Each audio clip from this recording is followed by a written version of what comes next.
വറുത്ത അരിപ്പൊടി. അത് ബ്രാഹ്മിൻസിൻ്റെയാണ് ഞാൻ എടുത്തിരിക്കുന്നത്. നിങ്ങൾക്ക് ഇഷ്ടമുള്ളത് എടുക്കാം. വറുത്ത പൊടി ആയിരിക്കുന്നതേ ഉള്ളൂ, നൈസ് പൊടി.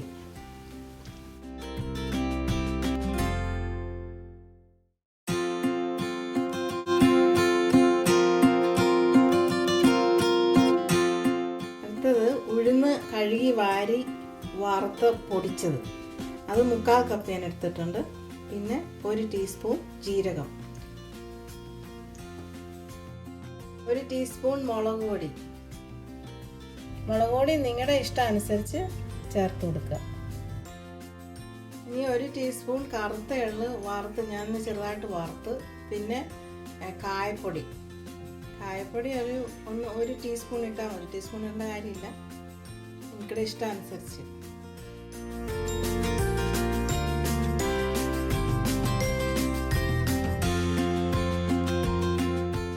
ഇനി 2 ടേബിൾ സ്പൂൺ ഞാനിവിടെ എടുത്തിരിക്കുന്ന സൺഫ്ലവർ ഓയിലാണ്. അതിന് പകരം നെയ്യ് ഇഷ്ടമുള്ളവർക്ക് നെയ്യ് ചേർക്കാം, അത് ഓരോരുത്തരുടെ ഇഷ്ടം അനുസരിച്ച്. പിന്നെ സോൾട്ട്, അത് നമ്മുടെ ടേസ്റ്റ് അനുസരിച്ച്, അത് കുഴച്ച് നോക്കിയിട്ട് ടേസ്റ്റ് നോക്കിയിട്ട് ഇട്ടാൽ മതി. ഞാനിവിടെ 2 ടീസ്പൂൺ ഇട്ടു.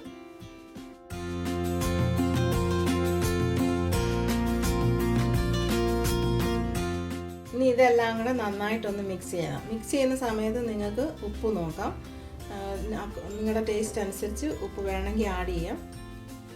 എന്നിട്ട് ചെറു ചൂടുവെള്ളത്തിൽ നമുക്ക് കുഴച്ചെടുക്കാം.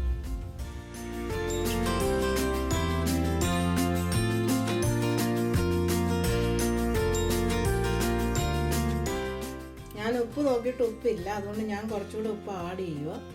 അത് നിങ്ങളുടെ ടേസ്റ്റ് അനുസരിച്ച് ഉപ്പ് ആഡ് ചെയ്താൽ മതി.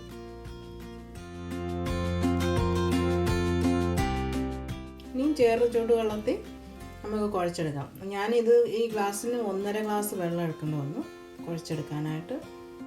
ഇത് നമ്മൾ ചപ്പാത്തിക്ക് കുഴച്ചെടുക്കുന്ന പോലെ നന്നായിട്ട് മാവ് കുഴച്ച് ചപ്പാത്തിക്ക് കുഴയ്ക്കുന്ന മാവ് പരുവത്തിൽ എടുക്കുക.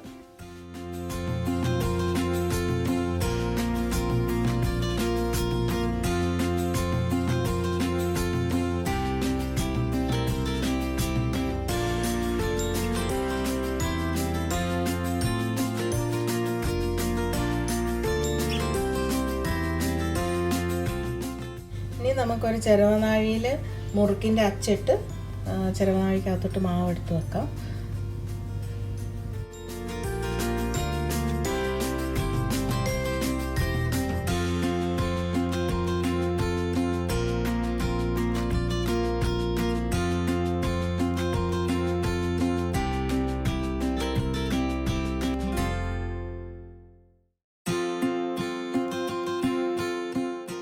ഞാനിവിടെ ഒരു ഫ്രൈങ് പാനാണ് എടുത്തിരിക്കുന്നത്. അതിനകത്ത് നമ്മൾ ആവശ്യത്തിനുള്ള എണ്ണ ഒഴിച്ച് ചെറു തീയിലാണ് ചുട്ടെടുക്കുന്നത്. എണ്ണ ചൂടായോ എന്ന് അറിയാനായിട്ട് ഒരു ചെറിയ പീസ് ഇട്ട് നോക്കുക. ഞാനിവിടെ ചുറ്റാൻ എടുത്തിരിക്കുന്നത് ഒരു സ്റ്റീൽ പാത്രത്തിൻ്റെ അടപ്പയിലാണ്. എന്നിട്ട് സ്ലൈഡ് ചെയ്ത് എണ്ണയ്ക്കകത്തോട്ട് ചൂടായ എണ്ണയ്ക്കകത്തോട്ട് സ്ലൈഡ് ചെയ്തിടുവോ നിങ്ങളുടെ ഇഷ്ടം അനുസരിച്ച് ചെയ്യാം. അത് ഇടുമ്പോഴത്തേന് സൂക്ഷിച്ചിട്ടില്ലെങ്കിൽ അത് ചിലപ്പോൾ ഇടുമ്പോഴത്തേന് ഫ്ലോപ്പി ആയിപ്പോവും. അത് സാരമില്ല, അത് കഴിക്കാൻ നല്ല ടേസ്റ്റ് ആയിരിക്കും. പിന്നെ മൂത്ത് കഴിയുമ്പോൾ മറിച്ചിടുക. ഒത്തിരി നേരമൊന്നും എടുക്കുകയില്ല, ഒരു 2-3 മിനിറ്റ് എണ്ണയ്ക്കകത്ത് കിടന്നാൽ മതി. അത് കഴിഞ്ഞ് എടുക്കുക.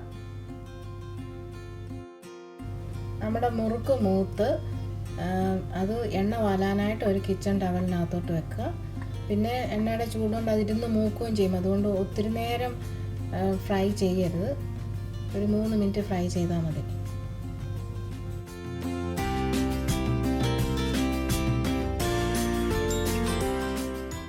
നമ്മുടെ ടേസ്റ്റി മുറുക്ക് റെഡി ആയിട്ടുണ്ട്. ഇത് പിള്ളേർക്കെല്ലാം ഇഷ്ടപ്പെടും. ഒന്നാമത് സേവറി സ്നാക്കാണല്ലോ ഇത്.